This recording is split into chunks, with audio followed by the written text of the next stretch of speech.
The following is a special edition of the Westminster Standard Podcast as we discuss recent announcements from churches that they are either leaving the PCA or entering into a season of discernment to take up that issue because of a disagreement with the historic position of the Presbyterian Church in America related to the roles and callings of men and women in the church.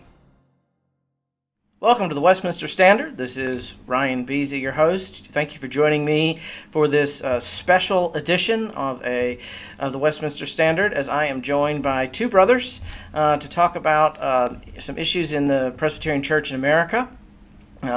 Teaching Elder Derek Brite of Aliceville, Alabama, and Teaching Elder Aldo Leon of Miami, Florida. Welcome, brothers. Thanks for joining in. Good to be on your podcast, man. It's good to see you in the podcast world, man. That's what's up, bro. Well, everybody's got a podcast now, so. Well, I heard people complain there's too many podcasts in the PCA, and I was like, for the amount of thousands of people in the PCA, I don't think there's very many podcasts. So, the more the merrier, you know. It's podcast inflation. What can I say?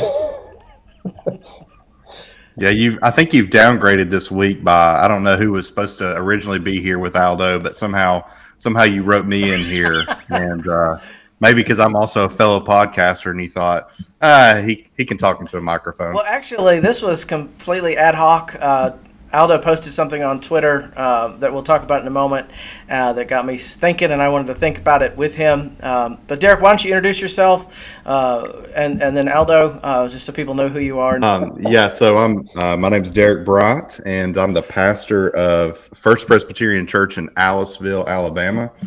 And Aliceville is a small town of about 2,000 people, about an hour outside of Tuscaloosa. And I'm in the Warrior Presbytery, which, if you know your Presbyterian history, it's the first geographically organized presbytery. So Vanguard was the first, but we're the first geographically organized presbytery in the PCA, and they're very happy and proud about that. And I'm originally from right outside Chattanooga, Tennessee, and I've been in the PCA really since right before I started seminary. So 2014, 2015 or so is when I came into the PCA. Yeah, I'm Aldo. Oh, sorry. Derek is from a town called Fort Oglethorpe, Georgia, I think. That's right. Is that where you graduated high school? It is, yes. Yeah, barely, but I made it. It's a great town. And Aldo, tell us about yourself. Yeah, I'm a pastor of Pinelands Presbyterian Church. It's the place where the great reader did his first call, and been in the PCA since 2017. I've had this particular call since 3 years ago. And I'm in the South Florida Presbytery, which is known as being the best presbytery in the whole PCA. No, I'm being a little sarcastic, but it's good to be in South Florida Presbytery. There's a lot of good things happening, and brighter sunrises on the horizon. And I have a podcast called Kingdom Polemics, where I rant about Reformed theology here and there. He asked me. I've been enjoying listening to Kingdom Polemics and Larger for Life, which I believe Derek Brite is. Are you a 20% stakeholder in Larger for Life? Yeah, so I'm one of five, and 20%, I guess. Unless Spinnenweber doesn't show up, in which case you're a quarter. That's right. That's right. And but Spinnenweber's there in spirit, and so we'll probably all pay for that eventually. But yes, Larger for Life, and we're happy to do it. It was it's really been a blessing just to deep dive into the Westminster Larger Catechism, which I know we all love, and I've really just have benefited so much from it. And Aldo, you've been going through the Westminster Confession on Kingdom Polemics a little bit too. Yeah, I started the Larger Catechism, and I went to like 6 or 7 questions, and then I just got stuck in other content. And then about a week ago, I jumped back into the 99. And so what I'm going to do is, instead of going all the way through it, I'm just going to, as I'm dealing with things, I'm going to jump into things in the confession. So I don't know about you guys. It sounds kind of like very postmodern narcissist, but I feel like it's hard for me to spend a lot of time on something that is not really pertinently like pastorally relevant. And so a lot of what I do material wise is like I'm working through it. So I'm gonna jump around larger as things are appropriately necessitating me thinking through that. So I think that's actually the way to do it, because we're not influencers, right? Our first calling outside the home, at least, is to pastor. And so our podcasting is a tertiary thing at best. yeah. But Aldo, you posted something on the Twitter machine. What was that? August 14th. So is that very recently? You want to read that for us? Sure, I will read it. You will see more than a few PCA churches over the years take hundreds of thousands of dollars from PCA churches to plant only to then take the money and join a looser denomination. Straight pimping the PCA for dollars. Well, that says it like it is. And, I'm so glad that you read that, because when I read it, I said, how you do these things, to join a loser denomination. Because I can read, apparently. But no, yeah, you said looser denomination. And that's, you could read that way. I just looked at it, yeah. That's how I read it, but that's not what you said. That is an issue that has been ongoing in the PCA for quite a while, where churches will be funded heavily by the presbyteries and congregations, sometimes locally, sometimes throughout the country. One that comes to mind is a city church in San Francisco that was a church plant of the PCA, and shortly thereafter, particularization left the PCA for, I don't remember, was it the RCA or just independency, but a congregation that was heavily invested in by the PCA and then went independent. Did you have any others in mind? I mean, of churches that? Well, there is one that I had in mind, particularly when I said that, and it's not like public information yet. I guess it's the church is still working through it. So I'd rather not say that one, but yeah. It was prompted by, huh? I know that there was one that announced just Sunday that was on YouTube that we'll talk about in a minute. Oh well, I guess it's on YouTube in public, so it's not private. So. Oh, is that the one you were talking about? Okay. Well, yeah. So you have the Koinonia Church. Koinonia, yeah. That, and we'll watch their announcement, and it's not that they're leaving. But hey, why don't we just watch the announcement now? This is some. Can you hear me? Okay. All right. Amen. Can y'all hear me now? All right. Amen. The Lord has sure been good to us today, Koinonia. Just before the doxology, I do want to just quickly read the email that went out to all our members. I'm going to read that right now. For those, I'm sorry. Okay, I'm sorry. God bless you, sister. I'm going to read that out loud right now. For those of you who may have trouble with email or may not have an email address, if you're a member and maybe you can't either find that email or perhaps you just need the survey printed, please let us know so that we can make that accommodation for you, okay? But I'm going to go ahead and read this. Dear Koinonia family, we are entering a season of discussing our congregation's thoughts on how women can use their gifts in the church and our place within the Presbyterian Church in America, the PCA. We invite you to begin to study and pray so that we can all share this conversation in the coming weeks. The Koinonia shepherding team is studying these matters as well. On August 23rd, 2023, okay, not this Wednesday, but next Wednesday, at 6:30, the Koinonia team will convene a congregational town hall. There, it will share more details about the events that have led to this discussion and announce a plan to help guide us through this season in a way that facilitates healthy dialogue, feedback, prayer, and discernment. However, as a first step, we need to hear from you. And so we're asking that you fill out this very brief 5-question anonymous survey by Monday, August the 14th. So if you have not checked your email, you can check your email, members, and please fill that 5-question survey out by tomorrow, Monday, August the 14th. If possible, we really need as close to full participation from the congregation in order to get an accurate sense of where we are. Thank you so much for your love and support. All right, so there was the announcement from Koinonia Church in Nashville. Not that they're leaving the PCA, but that they're going to be thinking about leaving the PCA. And I think you heard some of the reasons there, women and their gifts. Yeah, and our session wrote a letter to that presbytery about that church. So not to be secret and subtle in light of those things, because his wife is preaching in multiple places on a Sunday morning. Another church that's actually in our denomination that's doing the same thing is the Crossbridge down here in Miami. They have a few places where they have done church revitalization and church planting, and similar situation. They were addressed for female preaching, and now they're going into the EPC. That's like an official thing. So those are the things that I'm aware of. But this is something that it's not the first.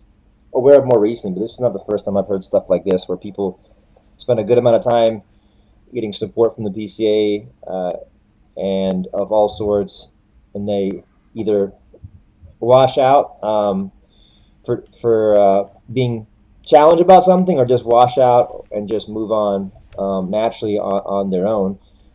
I don't know. Interesting fact about the Koinonia Church. I just, while you're playing your wonderful video, I looked on their website and noticed this: their staff is Reverend Edmondson, lead pastor, and the next person is Leah Toussaint, director of ministries.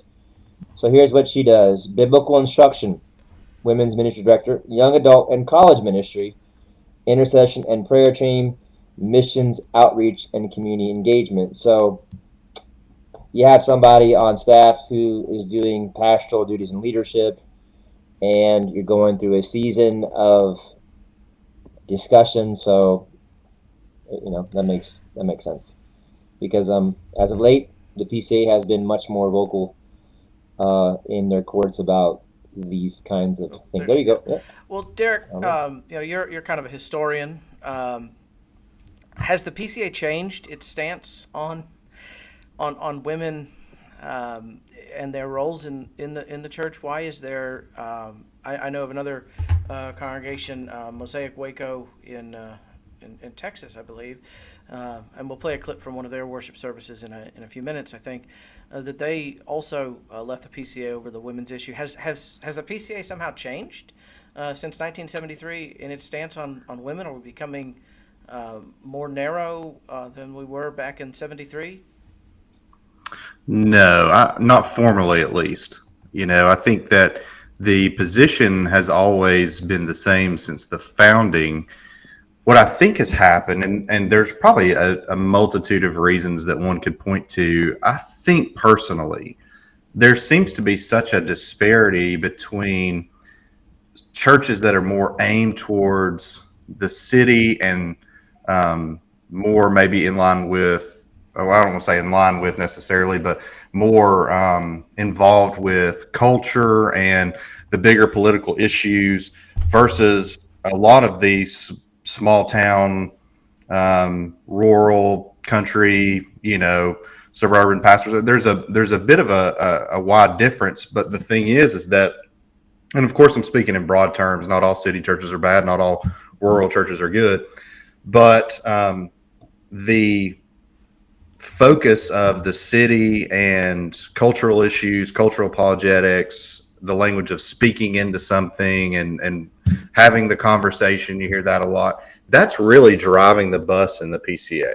And you can point to a lot of reasons for that. One could say Tim Keller, the late Tim Keller, had a big influence on that. But I think that what we're seeing is a lot of churches come into the PCA, and maybe they're coming in under a more broad view. Maybe they were discipled by Tim Keller, who was by all accounts, probably a godly man. I never met him, to my shame, to my detriment. But he was not known as somebody who was a polity whiz, not somebody who is known as a consistent, perhaps, BCO Presbyterian. So I think a lot of people have come in under his influence. He's had a great influence.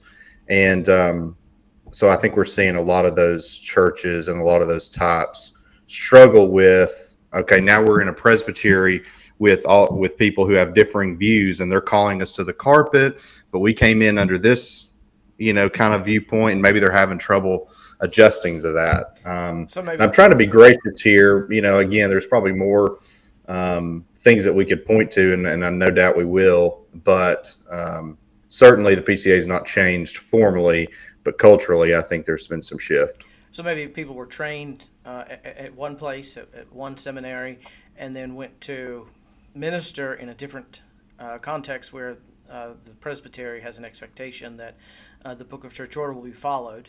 I want to play a clip now from the Presbycast podcast that aired recently, and get your reaction to this, Aldo, as someone ministering in the city. I think Miami's a little bit bigger than Aliceville, and maybe even bigger than Aliceville and Fort Oglethorpe combined. So, as a city pastor, let me know what your reaction is to this. I'm your city guy, man. And a lot of it's from charismatic Pentecostal churches. There's also there's a racial element to it. A lot of multi-ethnic churches and minority churches are just much more comfortable, it seems, with women in the pastoral role. So, and I think in the PCA there's an idea that some have that we've to reach certain communities, people who don't look like us, we're going to have to elevate the role, the public-facing, formal, upfront, I hate that term, on the stage. Churches shouldn't really have stages, in my opinion. You've got to you have to represent everyone. That's a big thing in education and in media, representation. Everyone has to see themselves in something on the stage, someone on the stage. So that's a challenge. Has that been your experience, Aldo, in Miami, that unless you are representing every group, every demographic, that you're just going to be unable to reach the city? It hasn't been my experience. Actually, I believe that it's been the actual opposite. I should say the actual opposite. I do believe that our church does represent the city, but not in some egalitarian sense where everybody of every shape and color is given a position of prominence or authority or upfrontness for the sake of, this true community. But our church does, much reflect the city, but people are in their appropriate places in light of God's, hierarchical structure, his way of ordering things. And so, we have no women do anything in liturgy. The only people that do anything in liturgy are elders, or we make exceptions for men under care who are pursuing pastoral ministry. The men are those who pass out communion. We don't have shepherdesses. We don't have deaconesses. We don't have any esses. And our church has a lot of families, a lot of women, and they seem to be okay with it. And our church is by far the most reflective of Miami-Dade, not even comparably so to other churches. So that's not blowing smoke. It's just is what it is. It's funny because a lot of these guys that talk a lot about, wanting to reach the city and represent the city, basically pretty much look like the city as much as you can without being crazy, to reach the city. Like, their churches don't have a lot of men there. They don't have a lot of Latinos there. Imagine like you're in Miami and you're like this Keller-esque city-reaching person, and you're always talking about cities and black people, and like your church is full of like wealthy, affluent people with like a few specks of like the local types of people that are. Miami's like 70% Hispanic, and so the long and kind of short answer is that yeah, we haven't done that, and we've seen the context be able to deal with it and respond. It doesn't always work well because like there's times where because it's an interesting. Brad brought this up because my cultural context is about as antithetical to male rule as possible. We're in matriarchal, mega mall, right, with Miami, right? Like the Latino culture is like it has a lot of matriarch, and then you have the Pentecostal spirituality where every woman, is pastoring churches, and every family is a pastoral family where the wife is a pastora. So like it's not like, oh yeah, these people like have like this environment which is very much primed the pump, conducive to understand this. It's not even at all, And so sometimes people will come in, and actually we had a family leave recently. Like, yeah, your women are oppressed here. There's no women, like, But our context is very far from understanding like the way God makes us different and how that looks in church and outside the church. But it's worked well for us, and I say worked well. I mean like we're making disciples, and yeah. If I could, surprise, you obey God. He actually has the power to do things that He says He'll do. If I could just jump in, I love what you're saying, because it sounds to me like what you're saying is you are not making a concerted effort to hit any demographic. You're preaching the gospel, you're sharing the gospel with your neighbors, and the Lord's blessing the ordinary means of grace, right? And people are coming in. That's exactly what's happening here in that, Aliceville is a town that is hovering right around 80% African American. And so now we're starting to get African Americans in our church, but we're not doing it and making it some kind of platform. We're just sharing the gospel with the people who are around us and loving the community around us and being involved in community events. And we're seeing people come in, we're seeing relationships develop. We've got a black family going through membership now that I think is probably going to be the first one maybe ever in the history of our church. And, and that came naturally through gospel friendships, helping our neighbors, sharing the love of Christ with our neighbors. And the other thing I would say is I remember when I was interviewing to come to Aliceville, and this was back in 2019, and I met with one prominent family that the husband is an elder, his brother's an elder, one son is an elder, the other two sons are, or another son's a deacon, the nephew's a deacon. I mean, so, very prominent in our church, godly people. And if there was ever going to be a women's, officer of some kind in our church, the wife would be it. Godly lady, knows the Bible, great teacher. And I remember her saying, we were talking about GA stuff and women's ordination, and she threw her hands up and she said, we don't want to be church officers. We want men to do their job and we'll do ours.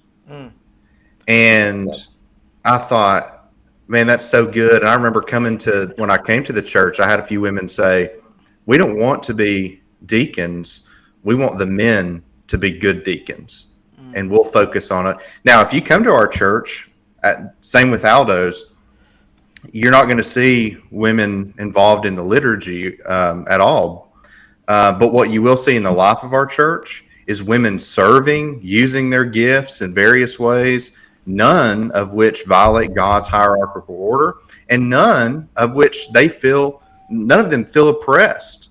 They feel like they've got more work sometimes than they can probably handle, because the things that they're focused on is so vital to our church, but it doesn't have a title and it doesn't have the glamour, and they don't care. And I've said numerous times before, the women's ministries that we have, the 2 Bible studies, or maybe even 3 Bible studies, the women who go to the women's, we have a federal women's prison in Aliceville, the women who go there to disciple the women in prison, the mercy ministries they do alongside the deacons, where they're making the meals and serving people. And I mean, you name it, they're doing it.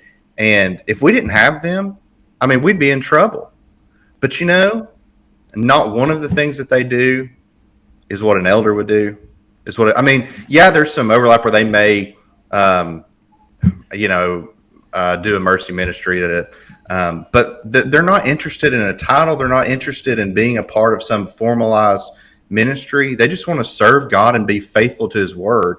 And any sniff of egalitarianism, they are out the door. I mean, they're just not interested in that. Yeah. Good stuff. I think the women, they'll say that they've been demoted if they've got these titles. Let me play another quick clip from one of the ladies last night on the Presbycast.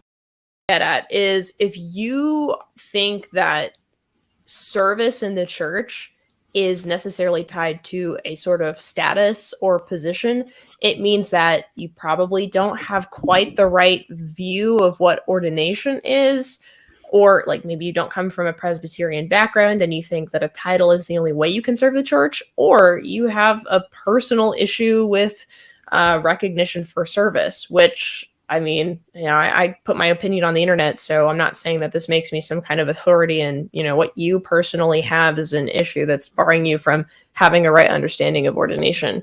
But I think there's kind of a disconnect there between like a title and, like you were saying, an office, because nothing about you not having a title prevents you from actually serving the church well in your capacity as a man or a woman or whatever. Remember, there are plenty of unordained men.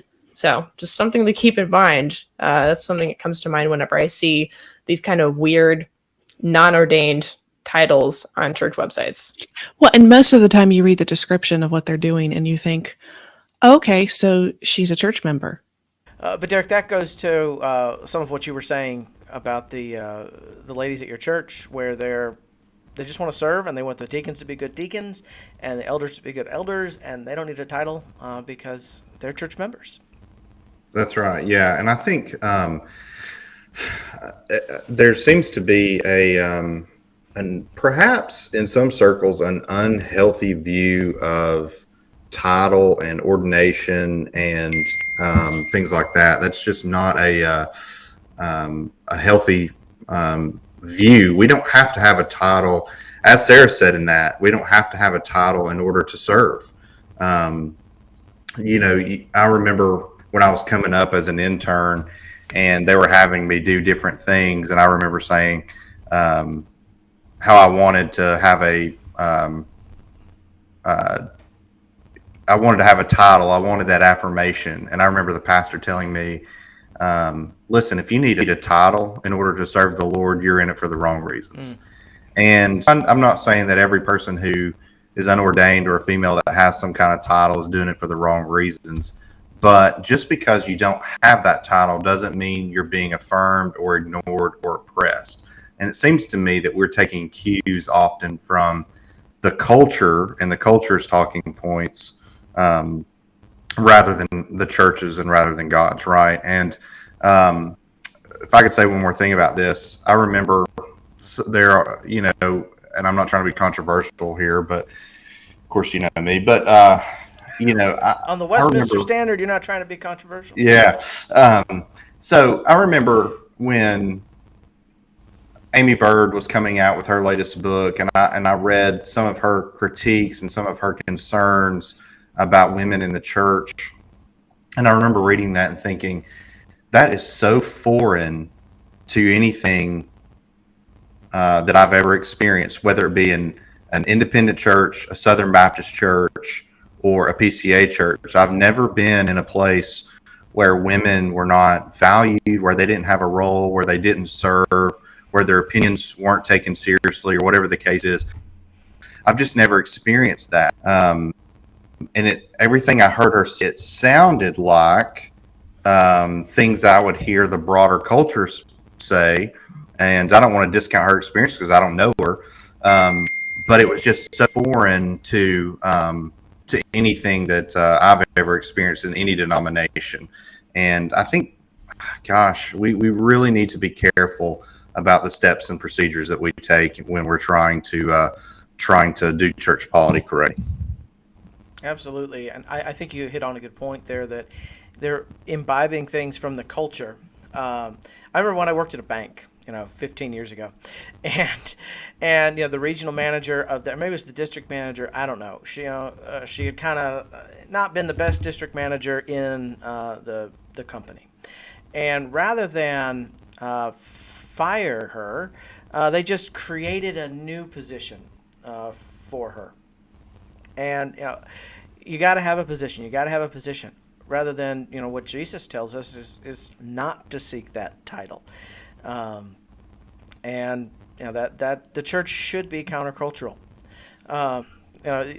Here's something else that they said on the Presbycast, kind of this idea of everybody gets a title. Watch this. The deacons are allowed to use members of the congregation to aid them in their duties. And so I guess the thing that confuses me is, okay, the deacons are in charge, but they're allowed to pick whomever they want to use to help whatever category, whatever they're working on. So why does that necessarily need a title? Unless we're just worried about appearances and representation. I don't quite understand that. I call it upward ecclesiology. Everybody wins. Everybody gets a trophy. And, some of that's because of in school and in education and politics, everybody's recognized, right? Everybody gets their minute on the stage, and we can't seem to resist that. In some ways, it's a lack of faith. We don't believe the Holy Spirit can really make someone believe the Bible's true and that our biblical church order is true and is good because Christ gave it. He gave the offices. Sometimes we just need to believe the Bible and believe that God knows what's best, I think. I think sometimes you need to assume give a little bit more charity to the women that are actively serving your church, that, a lot of the participation trophy stuff just is basically men saying, I don't think women will actually serve in the church unless we give them a certificate, or unless we give them a little piece of paper, or we take them to the candy store and we give them a little nice bag. They're not going to want to do it. It's sort of insulting. It is insulting. It's not sort of insulting. So Sarah Morris says it's insulting when women are placed in these positions of tokenism. Is that would you say that might be what it is? Just tokenism? Put them on stage. I think Elder Isbell describes it as upward ecclesiology. Yeah. I think it's funny because these men, these ministers, they talk a lot about the gospel. Like a lot of the people that we're talking about, and it's gospel guys, grace guys, and I feel like having a high view of grace and gospel leads you to have a congregation where that which differentiates us does not define us for better or for worse, because we all have ascension and union with Christ.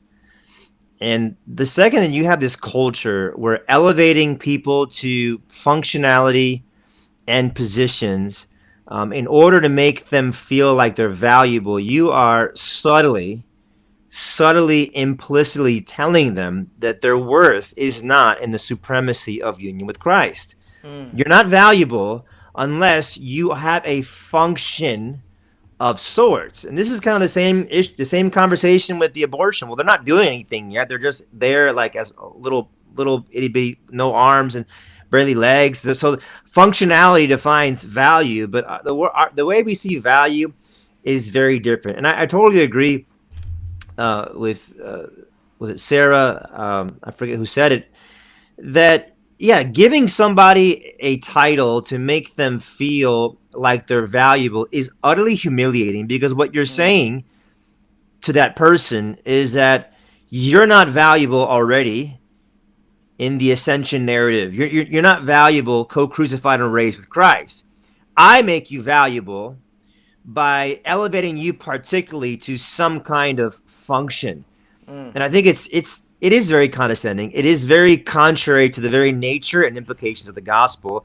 And it's ironic that it oftentimes is coming from those who are so concerned with the gospel centrality. But yeah, gospel centeredness doesn't look like that. Doesn't look like that. In Christ, there is no is gospel centeredness as opposed to title centeredness. Yeah. If I could just say something about titles, and this is probably a broad principle that I think applies here.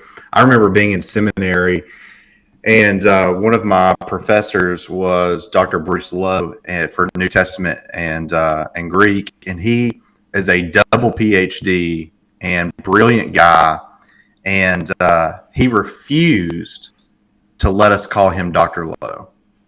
We could only call him Bruce, and he would reprimand us if we called him doctor. Now, he was quick to mention, now listen, there are some professors, it's traditional, you call him doctor. He said, but don't do that with me. And one day a student asked him and said, why don't you want us to call you Dr. Lowe? And he said, someday you might be my pastor. And here we are. It's my job. God has gifted me to teach you Greek in the New Testament. But that's my job in the kingdom right now. And he said, but it may be your job to be my pastor someday, or my child pastor, whatever. And he said, we're all in the kingdom. We're all serving God. And we just don't need to be concerned about, this title, obsession with titles. And he had mentioned how he had already earned his first PhD and was going back for an MDiv. And he had a professor, another seminary, he walked up to him and said, hey, do you mind if I call you by your first name? And he said, no, you will address me as Dr. So-and-so. And he said, well, I have a PhD as well. So you're going to call me Dr. So-and-so if that's the case, but it was this idea that he instilled in us of, not that titles are wrong, not that we should never use them, but there was such a humility there where it was, I don't really care about the title or what you call me. Bruce is good enough. It's my job to teach you New Testament and Greek, and we're all in this together. And I think that helps when we're thinking about the church, that there's such an unhealthy obsession with titles, and it happens in every denomination.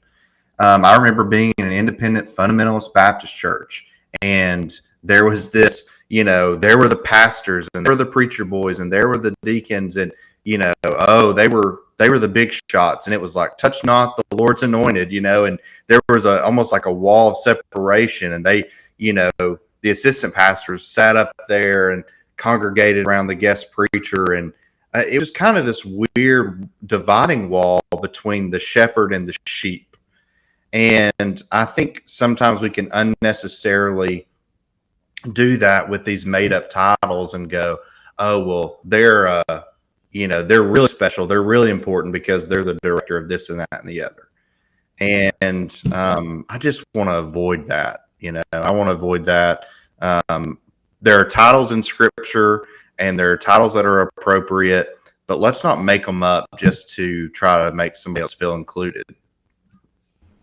Yeah, and not every church is just making up titles, but I do think there is a tendency for, well, we need to give an official capacity to these people so they feel like they're involved and they're recognized. Whereas a lot of people doing the work for the church, they don't want to be recognized.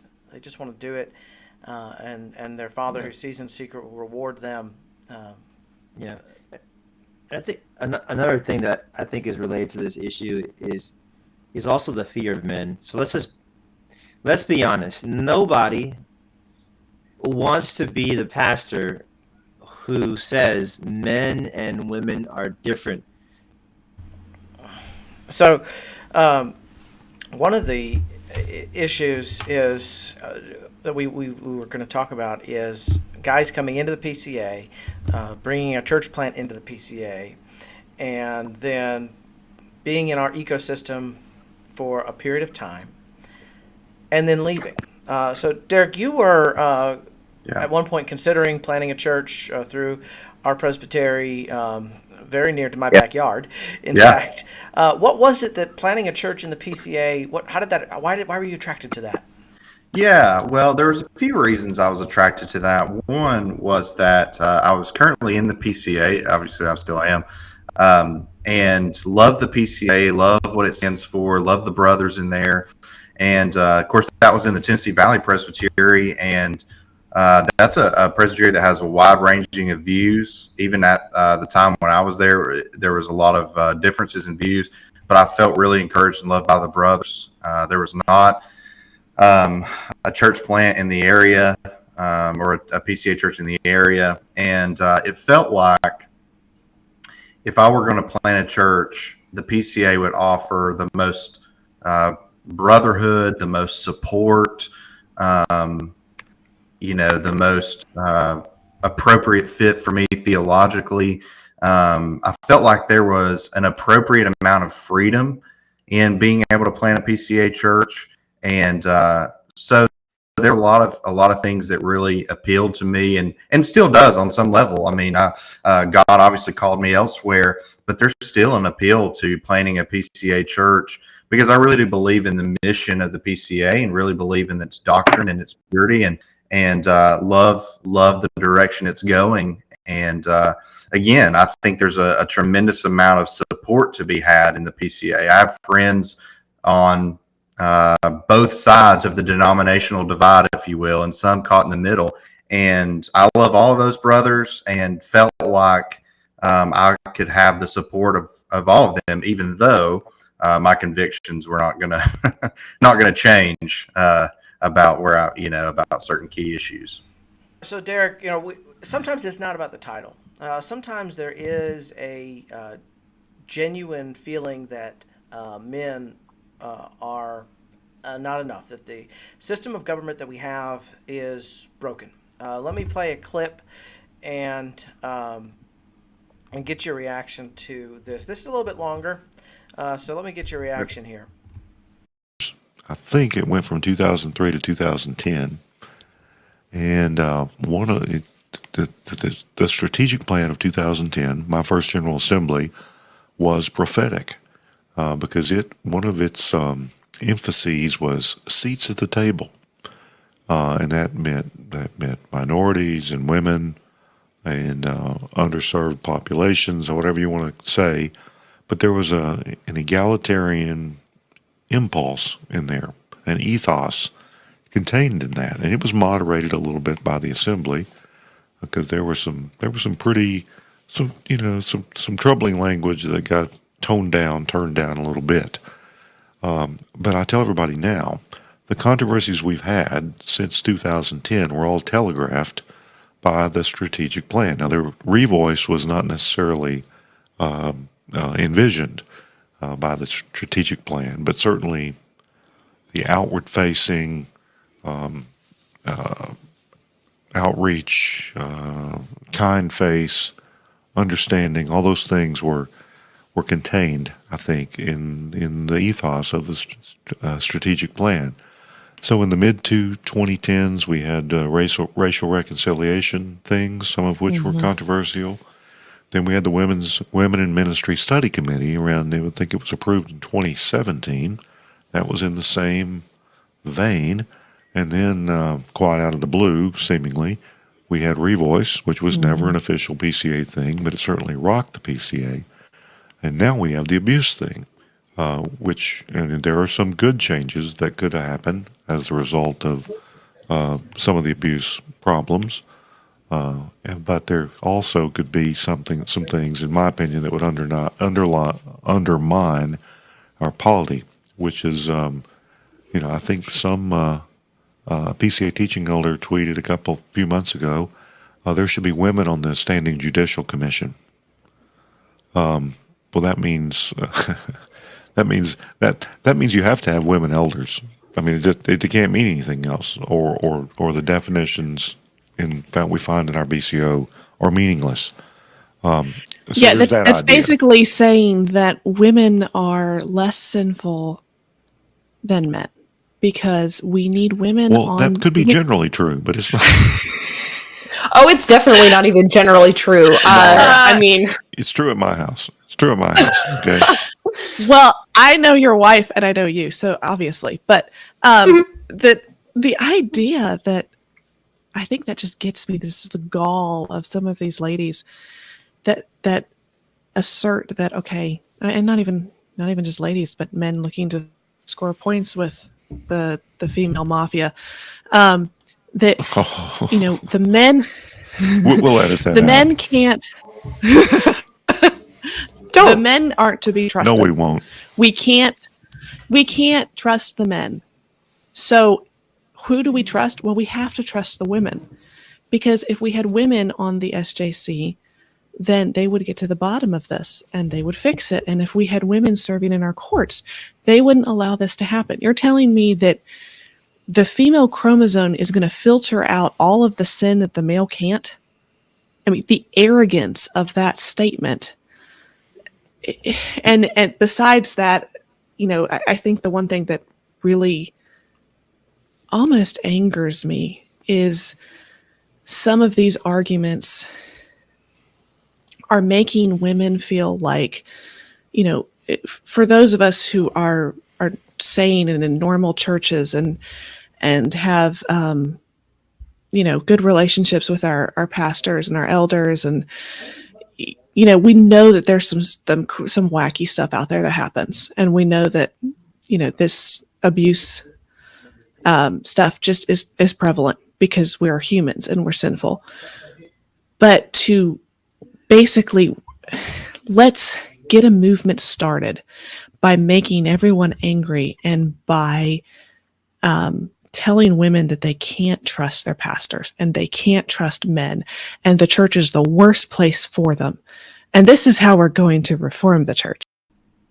Some great food for thought there from Sarah Morris, Zoe Miller, and of course, Ruling Elder Brad Isbell.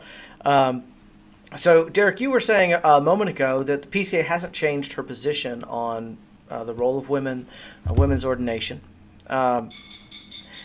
And yet, Aldo, you've noted that there seems to be maybe an uptick in the number of PCA churches leaving, PCA church plants leaving as a result of frustration with women's issues. But we've also seen at the same time a desire, and they alluded to it there, by some in the PCA to expand the role of women. I think Brad Isbell referenced this tweet from Jim Kessler, former church planter up in Columbus. Women should serve as full members of the SJC. And his on Presbycast, their take on that was, well, this is a call for women to be elders. Do you think maybe the reason for these recent departures is a frustration that things aren't changing quickly enough, or that they're not changing in the PCA? The reason why people are leaving over their stance on women, you think because they're frustrated with their goals? Is that your question? Yeah. Is there a desire for women to have more active roles, and the PCA continuing to hold the historic line that the offices of the church are open to men?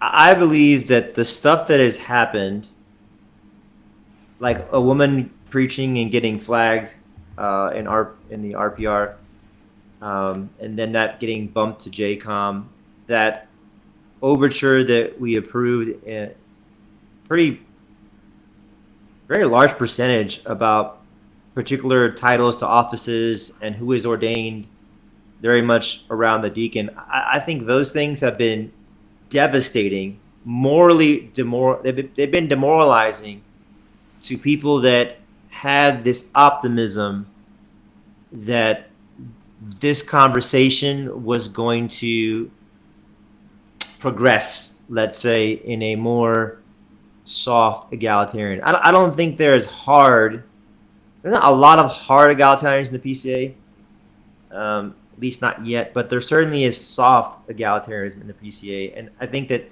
the things that have happened in the last few years has shocked them.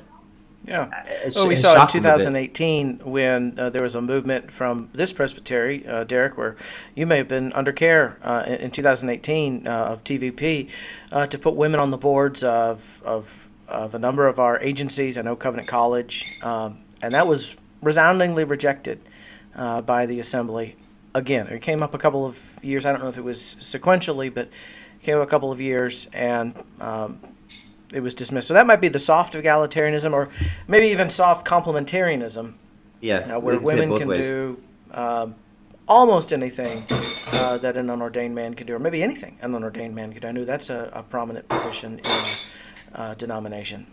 Yeah, and So I think it's also very smart. I believe not smart in a good sense. There's my kids have they have good smarts and they have bad smarts, and I think one of the bad smarts is how can we do enough things fully, but how many things can we do near the goal line, which would then not seem the jump to the goal line to be that dramatic. And I think that's very much a reality. And so when people say, "Oh, the are slippery you slope," suggesting go ahead. are you suggesting people are pushing the envelope? Absolutely, absolutely. The direction that you're going is a direction where you will arrive eventually. And so, I believe that people have been testing the waters of this progressive, egalitarian-esque spirituality. They've been testing the waters of wokeism. I feel like this is one big train with many carts. They've been testing the waters, and it seems like a lot of people, more than they thought, have not responded to their preference. And I think there's something. Look, let me just say this. You know how, like, in America, because of all the mainstream media, there's this idea that most of America is some kind of like radical left-wing person, because a lot of the people in power and elites have that. So there's this illusion that most people in America, are rabid baby killing, trans mutilate. There's this perception because of the mainstream media, and I think because of a lot of people in the PCA that have a larger voice and larger ministries and larger platforms, having this kind of soft confessionalism, this soft egalitarianism, I feel like that has given this illusion that the PCA is something that it's not. And I feel like what we're seeing year after year is that is an illusion that was a pipe dream. And one of the things that if you're smart, you make people feel like you're actually in power and you're actually winning and you're actually the majority when you're not. If you don't have the numbers, you convey the idea of having numbers, right? And so what we're seeing is like, oh my goodness, like the loud voices were not representative of the average everyday churchman. And so I think it's been very discouraging in a good way, and I think it has a correlation to the exits that we're seeing. Because I don't think people took money from the PCA because their intention was always to leave the PCA. I don't think that'd be fair to say. Yeah, I think that's an important point to make, that it wasn't that they were intending to leave, but maybe they had a misunderstanding of where the PCA was going. Yeah. So it's not prospective pimping the PCA. It's it's retrospective pimping the PCA. I don't know if that verb makes it any better, but well, in retrospect, you use them for money, but that wasn't your intention. And I feel like here's another thing I've noticed. Why is this? A lot of these guys that are doing these kind of things.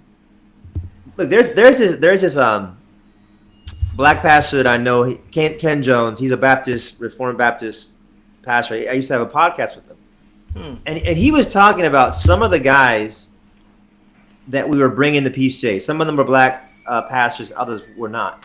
And he's like, I've seen your denomination, and I don't know if Ryan wants me to say this on here, but I'm quoting somebody else, okay? So maybe it's not so sharp. I have seen your denomination push people through ordination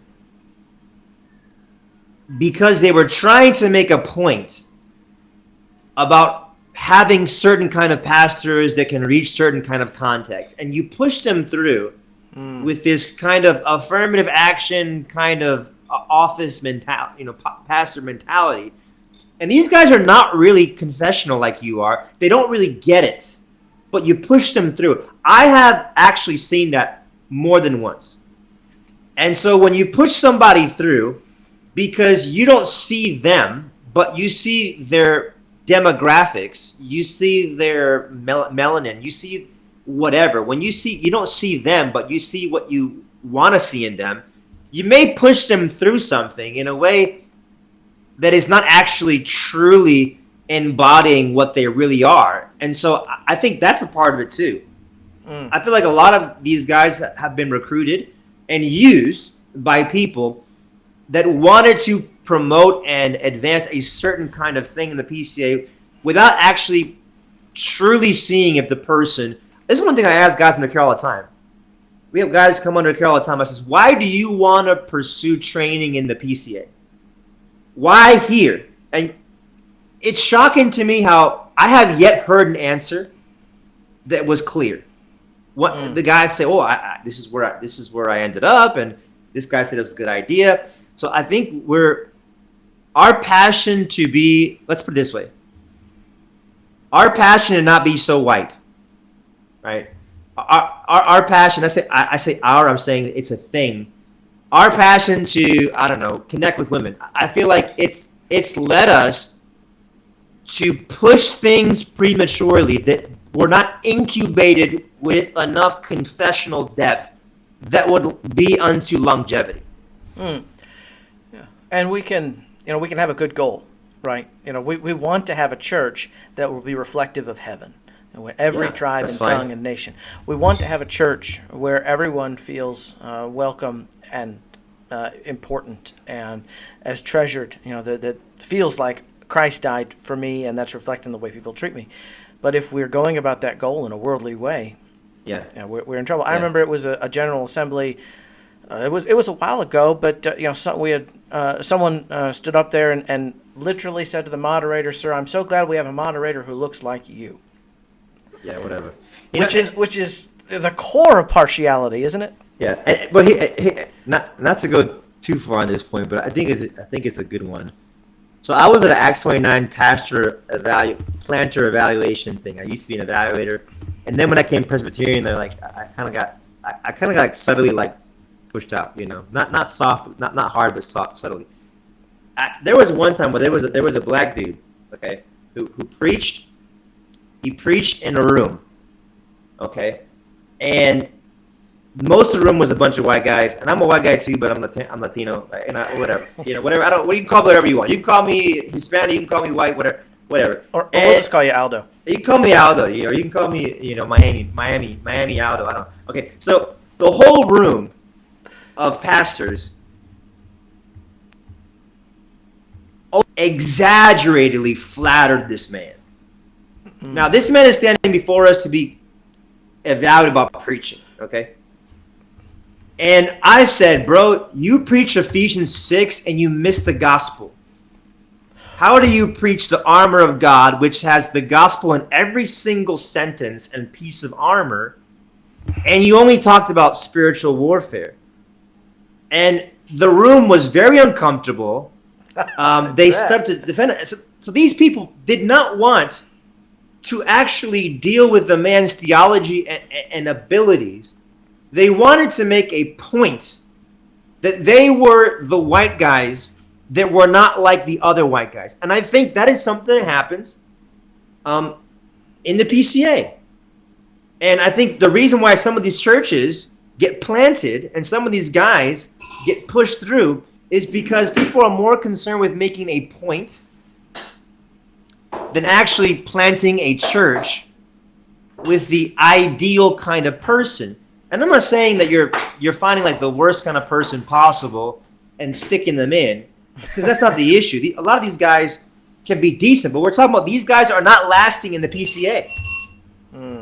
That's the issue, and that affects the conversation. You know, like and yeah, you wanna reach the city. Well, it's gonna take raising up real Presbyterians with real convictions, a real deep understanding about what we believe, so that when people in the city think they're crazy, when women are putting pressure on you to be, you know, all egalitarian-esque, when minorities want you to be a George Floyd preacher, those men understand their tradition and roots and doctrine so well that they'll be able to pastor people through that instead of say what Micah said. Well, we just gotta follow the Lord, you know, wherever He leads us when that happens, right? They have to have a depth that enables them to love and shepherd people when the culture around you and the cultural Christian is saying you need to adapt, you need to adjust, you know, and I'm speaking from experience, you know. So yeah, it's a nice idea, but it's not going to work, you know. We have to have people that are fully bought into all of our polity, all of our standards, all of our law, you know, as they, you know, plant a church. And otherwise, I think this is just going to happen. Actually, this is already going to happen a lot, I believe. We're just starting to see it kind of like prime up a bit. Can I jump in just briefly and say, and this is just a kind of an open question, but I wonder how much this would be mitigated if we had an adopted directory of worship. Had we have really formalized and taken on the director of worship, which outlawed or outlined, perhaps either one, who could and couldn't speak in worship, and who could and couldn't preach, and what it should and shouldn't look like. If we had those shared convictions and shared agreements, then for you to come into the PCA, you would have to have an understanding and agreement on this is what we believe God prescribes for worship. And there wouldn't be as much wiggle room, if you will, or as Aldo said earlier, going up and seeing how far I can get to the line before I cross it. If we had shared convictions and a shared standard on worship, this probably wouldn't be as much of an issue. And so I think that it's one of the weaknesses of the PCA is not having a clear standard. And here's the thing, we don't have to necessarily adopt what Westminster put out, but if we had one, there's still the right amount of flexibility for things that are circumstantial that you can have and still follow the RPW. That's really important. Yeah, and I think that there's naturally going to be things that are going to be outlawed. So if you're going to come into the PCA and you say, well, the PCA standard is no one who's unordained, unless it's a man coming under care for ministry, can read or preach. Now, I think that's implied, and I do think that's part of our BCO. But if that's explicitly stated in an adopted statement of or directory of worship, then you're naturally going to go, well, you know, I have these proclivities, or my wife has this feeling about maybe wanting to preach or teach, or you're not going to be able to come in. You're not, at least honestly, and you're going to get out quicker when you realize that your convictions are changing. I think we have a lot of guys who their convictions about Reformed worship are not very Reformed, but they're not getting pressed by their presbyteries or by their churches or by the people around them, so that it's made them comfortable to stay in our denomination. And the thing is, if you want to worship and if you want to have women officers and still be Presbyterian, if you want to be the EPC, go be the EPC. There's a lot of faithful, godly people in the EPC. If you want to go to another denomination, you can go there. That's okay. It's not being excommunicated from the Church of Christ, right? There are other options. I would not want someone to labor in a denomination where their conscience is conflicted. So I appreciate the guys who are leaving, but there is a trend that it seems to be where guys are leaving after they've particularized, after they've raised a bunch of money. And I know, again, as I said earlier, I'm not saying they're doing it on purpose. I'm not saying they're doing it with ill intent. But during the fundraising process, and I would actually argue before, you need to have settled convictions about, are you in it, even when you disagree with something the PCA does. There's been plenty of times the General Assembly has ruled, there's been a vote come down or whatever, and I've disagreed with it. Yeah. Are you in it? Yeah. And to be in the PCA? Do you love the PCA, or are you going to run the first time you get a chance? And are you actually a real Presbyterian? Because one of the things that has happened to me is I came in here very different than I am now, and I've been forced to have to morph and change in all sorts of things. My view of the Sabbath has changed. My view of the Second Commandment has changed. My view of RPW has changed. Because I believe that I can't pastor a church without historical standards outside of me and a connectional structure outside of me that I answer to. And so when I see guys come into covenantal, confessional, connectional, and then they make an exit whenever some aspect of connectional and confessional kind of presses on them, and instead of conforming, they throw their hands up and say, I want this presbytery to conform to me. I want the whole PCA to actually conform to me in some sense. To me, that goes to show that, like, again, you didn't understand the reason you came. You came in here for the covenantal the broad community to shape you and mold you to speak collectively with many and not to be this voice that speaks over the many. And so I've had to change a lot. I mean, if you would have came to my church plant, like, you would have been like, this is a charismatic Baptist, like freak show, But your point about the stuff about worship actually being something we have to hold to, because you don't, apparently. The only thing is the sacraments in the worship section, is huge.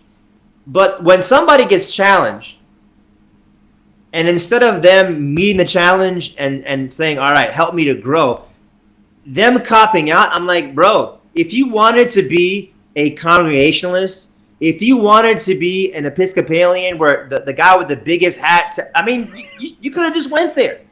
But this is what it is. We have hard conversations with other churches because we're a part of the same church. And that's to lead you to grow, right? And we have the shared confession. Yes. This isn't the Confederacy of Reformed Evangelical Churches, out of Moscow. With you can be Baptist, you can be Anglican, you can be Westminster, you can be Dutch Reformed. No, we have one confession, the Westminster Confession, and its two catechisms. So this isn't a pick and choose. We are a confessional denomination. Yeah, and I think we've lost the ability. And I think both sides, both extremes of the denomination can be guilty of this. But I think we have lost the ability to place a hierarchy in issues where one side wants to make everything first order and no secondary and tertiary issues, and another side wants to make everything tertiary and flexible and nothing worth actually dividing over. And both are errors. And we've got to say, no, some of these things actually do make a difference in whether or not we're going to be able to work together in the same denomination. We may say we're in the broader church together, the Church Catholic, whatever, but your views about church polity and about worship are different than what the standard in the denomination is. And quite frankly, and I'm not going to get on a soapbox about this, I'm going to hold it in. But we have gotten to a point where exceptions to our standards are no longer exceptions, but they are the rule. Yeah. And that should not be the case. It should not be a given that every candidate coming in for ministry is going to take an exception to the second and fourth commandment. And by the way, most of the time when they take those exceptions, they can't articulate their position, right? I mean, how often does that happen? Well, and you guys are bringing up another valid point, and I'm not trying to like say too much, but the second you say I receive the standards as I receive the system of doctrine, okay, and I will not hold anything that strikes against the vitals. The next question is, what are the vitals? What are the vitals? And what is the system of doctrine? Yes. Yes. I think that language, this is my opinion, that language is not the most helpful to clarify what it means to subscribe, because what I've noticed is that language is ripe for, well, this is not the vitals. So second commandment is not the vitals to me, reversing creational order in liturgy is not striking at the heart of the vitals. Believing that we came from 8. So all of a sudden, so basically the vitals is whatever your circle of buddies thinks is the vitals. And so I think that language is a bit ambiguous, and I think in need of more language, because I keep hearing this all the time. This is not striking at the system of doctrine. This is not, disrupting the vitals. And that pretty much is subject to the interpretation of whoever is saying that. And honestly, I've noticed this. It also varies from presbytery to presbytery. So in some presbyteries, you'll have a hard time being ordained if you don't take exceptions.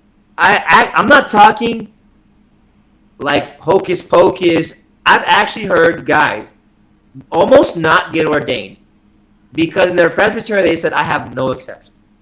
And then you go somewhere else and a guy says, I believe you can make images of Jesus. And they're like, you can hold that, but you can't teach that. And so there is a, I think part of the reason why we're having these issues is that presbyteries are becoming denominations unto themselves. And now people are exercising their polity rights to speak to other presbyteries. And we're seeing like I feel like the connectionalism is kind of becoming more connectional. And I feel like these presbyteries that are functioning in this, whatever we think is vital in an arbitrary way, it's kind of getting the friction, And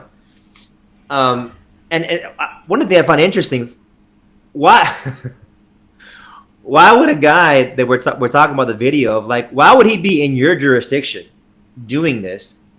And why would I, over here 1,000 miles away, need to bring your attention to it?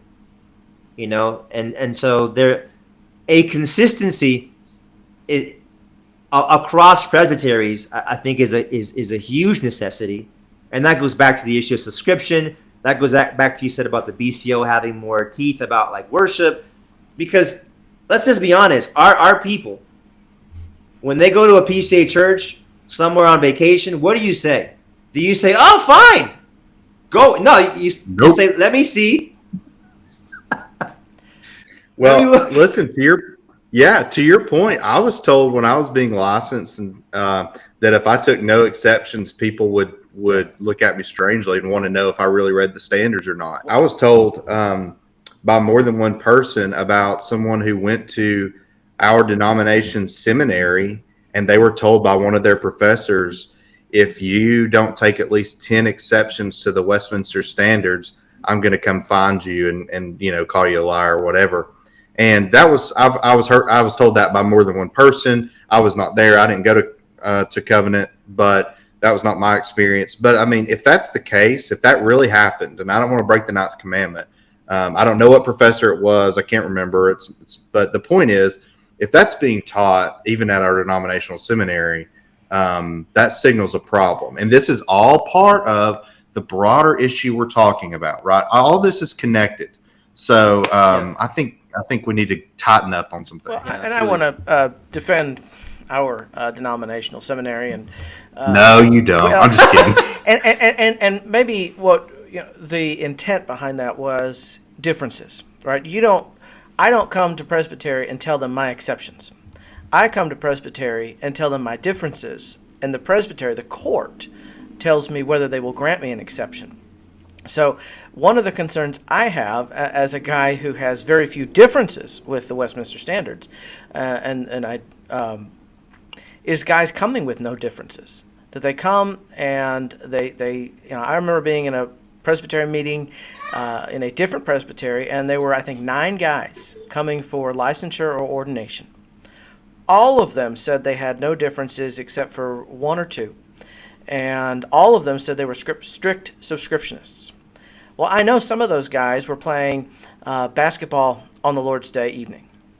Now, I'm not saying that that you shouldn't be allowed to play basketball on the Lord's Day evening, or that you should.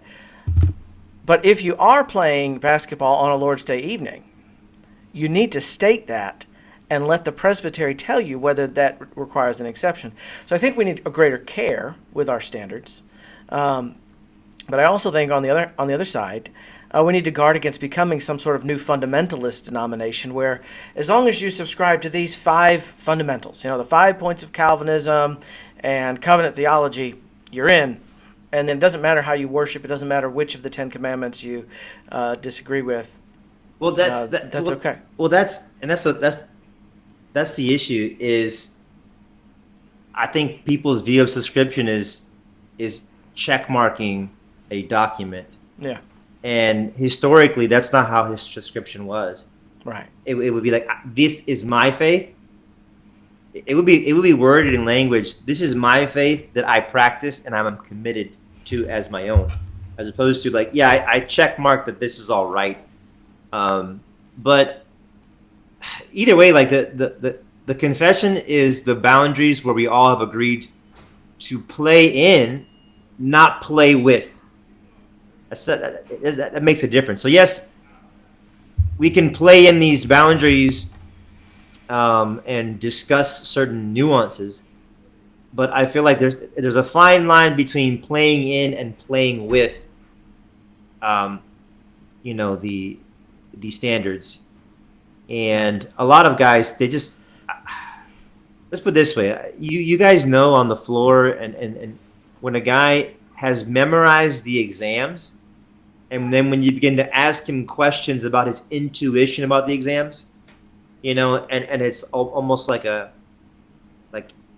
answers, but you actually don't seem to have an intuitive familiarity with what you're talking about, and that may be what that faculty member was getting at, that you need to understand these, and if you start to understand it, you're going to have some scruples. You're going to have some differences. You're going to say, well, the Westminster Divines phrased it this way, but I take issue with that. And, a faculty member saying you should at least have 10 of those things that you have questions about or scruples with, I think that's healthy. And that's maybe. Maybe. You don't know, bro. I will give them the benefit of the doubt. But let's try to bring things in. Derek, do you think this is a healthy sign for the PCA as we see guys heading toward the exit who are disagreeing with our long-held positions on things? Yeah, I think in some respects it is healthy because it means that the PCA is getting closer to what they see as the standard on different issues. And so men are leaving. And here's the thing, I commend the men who are leaving.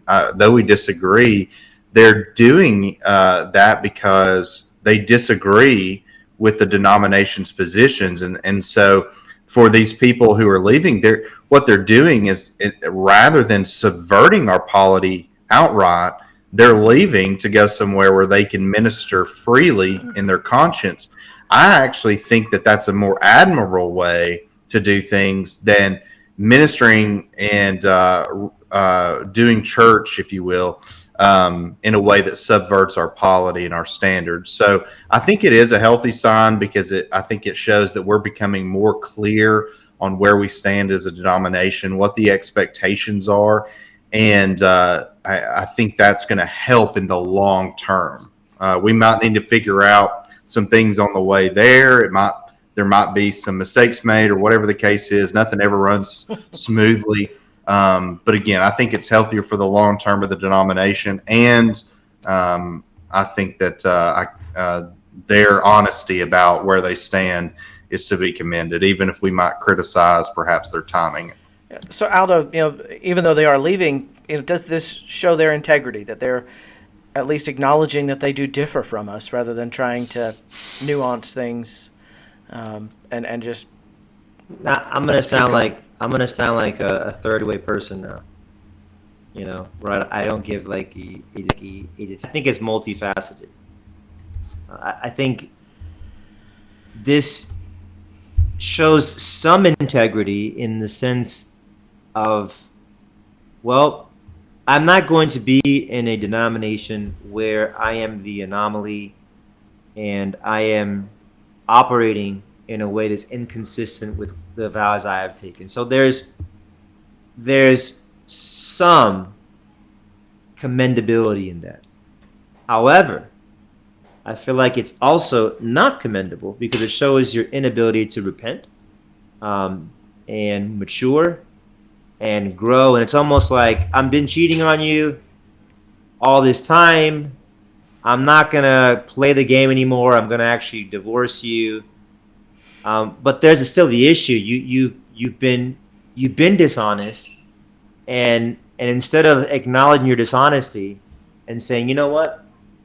I think I need to be submissive and subjection to my brethren in the Lord about these things.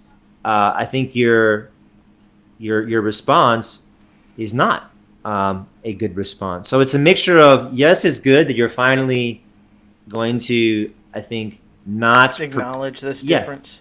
Yeah, that's good, but it's also not good at the same time. Does that make sense? So it's kind of like multifaceted, but how well did you understand our standards, our Constitution? But also, hey, I'm glad you realized that we are speaking a different language, or we do actually have a difference here. Yeah, but I think me personally, I think that this is both good and not good. So I think with any kind of growth, pruning is necessary. Whether it's in a local church, you oftentimes are pruning. You're oftentimes pruning in order to grow the church. In your own Christian life, like you're pruning in order to grow. So that is a good thing, particularly when it's like, why are you leaving? Oh, well, yeah, you guys don't want women preaching in the church. Like you guys don't want. Oh, well, okay. So that's a good pruning, right? Antinomianism is very dangerous, whether it's antinomianism that's selective or it's antinomianism that is just all across the board. Like just seeing the words of God and just saying, I'm not going to do that is dangerous. So it is good. But I think a part of the negative is I think this shows that I think we haven't been training our men, I believe, as we ought. We haven't been taking the time, I think, as we ought. Now, obviously, you can take the time and some guy goes off the radar. I get that. But I think we haven't been given the time necessary in order to prepare these men for longevity and be able to navigate the cultural pressures. And let's just put it this way. I doubt that a lot of these guys are actual egalitarians. Meaning, like, no. I don't think that you really are, like, an actual egalitarian. I think this is simply the church growth means to an end. So it's serving a purpose. And so what does that tell you? If a guy cannot hold to a controversial standard in controversial climate, it goes to show that he lacks character formation. He lacks understanding of the gospel.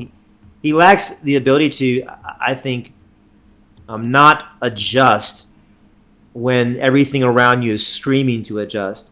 And so I think this has been, a lack of shepherding in our denomination that has not prepared these men for these things, but it's also a pruning. So it's, again, I sound like I'm speaking on both sides of my mouth. So it's there's some good to it, and there's some bad to it. But like when someone, it's bitter, and there is, I think this is also a sign of health. It's sad that these guys are leaving, or contemplating leaving, rather than realize, that the position of the PCA, our historic polity, is the biblical polity. Our historic way of doing things is the biblical way, but instead they're taking a new approach. Now, we don't want anyone to be have his conscience bound except by the Word of God, and so if he's coming to a position biblically, we should engage on that. But that, as you said, Aldo, I think is something that should happen at the level of intern, at the level of candidate. Yeah.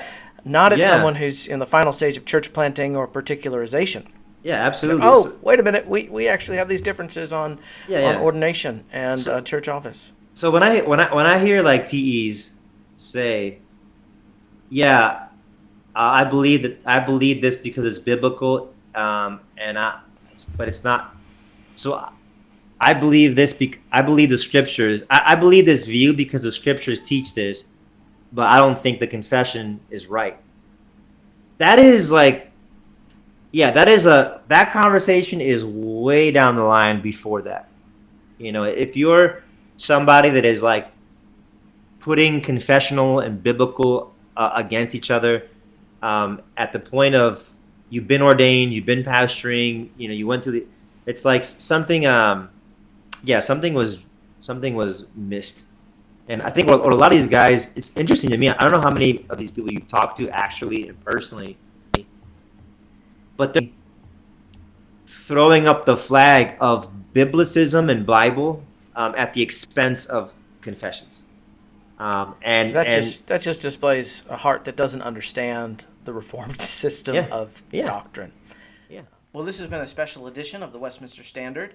I have been joined by Derek Brite and Aldo Leon, teaching elders in the Presbyterian Church in America, as we discuss this phenomenon of churches, both particular congregations as well as church plants, departing the denomination for more loose ecclesiastical fellowships. While we are sad that these brothers are leaving the PCA or considering leaving the PCA, we appreciate that they are being clear about their differences with our historic commitments as the Presbyterian Church in America. And these discussions, I believe, reflect the health of the PCA and our continued commitment to be an historically confessional, reformed communion within the wider Church of the Lord Jesus Christ.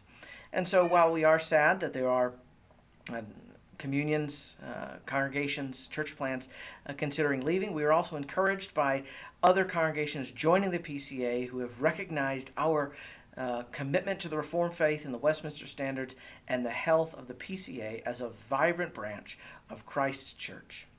Well, thank you for joining us. Please tune in again next time to the Westminster Standard. Thank you.